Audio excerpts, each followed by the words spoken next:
my friends, this is the first time I've seen it. Speaking of things you hate to see, there's a couple of negative reviews for the podcast that I'd like to personally respond to. The awkward silences make it sound like a preteen boy trying to get off the phone. I do my best to edit these podcasts myself because it's not like we're making money to hire an editor. So after recording each episode, I have to spend an extra 2 hours sitting down and re-listening to the entire thing. And I might miss a couple because I'm also trying to get some other work done while I'm sitting there having to re-listen to this thing I just recorded. If you guys want higher quality editing, then go sign up for the Patreon so we can afford an editor. Also, our intent isn't to mimic mentally challenged people, it's to mimic cartoons because these people are straight out of cartoons. Have set questions with your guests. We are an unscripted podcast. We specifically do not have set questions, and there's two reasons for that. It's because it's more fun and it's different. One thing you need to remember is that the people on this side of the microphone are people too. And answering the same questions over and over and over again really detracts from our mental health. Not only did we want a podcast that's fun for you to listen to, but we also wanted one where the guests can come on, kick their feet up, relax, let some steam off, and educate while being themselves. And almost all of our guests have said this is the most fun they've had on a podcast. They felt relaxed and they can't wait to come back again. Now, if that format isn't for you, then it's not going to hurt our feelings if you want to go listen to a structured podcast. This one's quite a doozy. Let's start with they admitted they weren't adequately trained in nutrition. Did you want us to lie about our credentials? Let's start with Liam because that one's simple. He's literally in school for dietetics. As for me, I've made it quite clear due to life circumstances, I did not get the privilege to attend post-secondary school. I also try to make clear that instead of pitying myself, I sought out professionals and learned from them in a wide variety of fields. No, I don't have a formal education. I have a field education. Just because I'm uncertified does not mean I am uneducated. And just because somebody is certified does not mean they are educated. Which brings us to our next one, elevate themselves for being better for it while denigrating people that are formally educated. We don't denigrate people for being formally educated. You may have noticed that most of our guests are formally educated. What we say, again, is that just having a degree does not make you right, and there are lots of people with degrees that are just out to sell you stuff. And finally, as formally trained dietitians are predominantly female, I found this sexist. First of all, again, at no point did we attack dietitians. We've had many on the podcast. Secondly, it wouldn't be sexist to attack an entire thing on the whole. It would be sexist if we specifically targeted female dietitians, which we do neither of those things. You are literally going out of your way to find a reason to make it sexist. I can do you one better though. We can get an actual sample from actual female dietitians because I have many mutual female dietitian friends.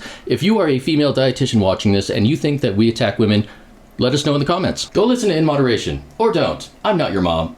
I'm your daddy.